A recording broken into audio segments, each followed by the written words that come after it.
guys, welcome back to Honoring God. This is Laura, and we are on day 19 of our Advent study together. This week, we are on to a new candle in our Advent wreath, and I've seen it called a couple different things in a couple places, either peace or love. So we are going to focus on both. And this week, we are going to read through the story of Jesus's birth. So we're going to be going through the Gospels, Luke and Matthew, and reading about it. Finally, right? We've been talking about it the whole time, but finally we're going to go ahead and dive into it. So that's what we're doing this week. And ultimately, the story of Jesus's birth is a love story, right? God sent his son because he loved us. He loved us and wanted to provide a way for us to be reconciled with him. Jesus brings peace, reconciliation, and love.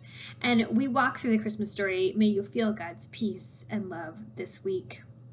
I want you to go ahead and read Luke 1:26 through 38 with your family. And remember, as you're reading this, like, all things are possible with God. Like, we have seen through the last couple weeks, God has given Elizabeth a baby in her old age, who is John the Baptist. God now has brought his son through a woman who is a virgin, right? And it's God's son. Like, in our own mind, these things do not seem possible, right? But nothing is impossible for God. We're going to dive into a couple Bible verses that talk to us about that. So Matthew 19:26.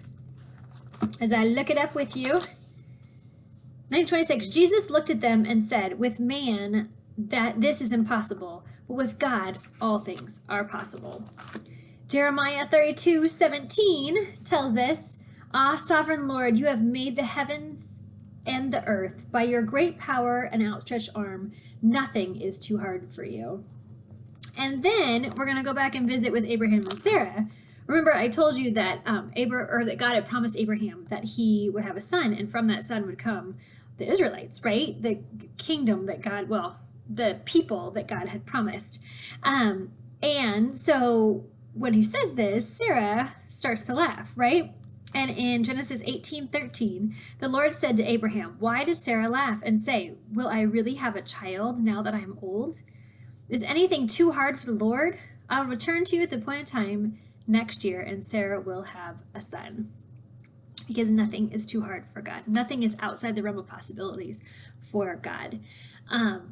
Once you've read Luke 1:26 through 38 and some of these other Bible verses with your kids, I want you just to think this week, okay? We're not going to do any real big activities. We're just going to ponder all that God is telling us and all that is happening as we wait for Christmas and Jesus to be born.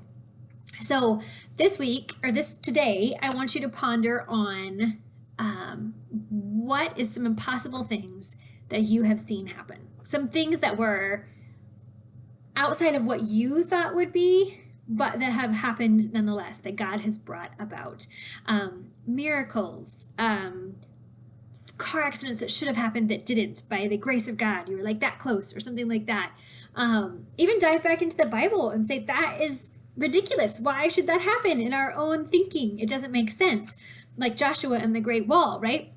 They marched around the wall and that brought it down. That doesn't make sense, right? But for God, nothing is impossible. So take time today to just sit in the glory and majesty of God. Bye, guys.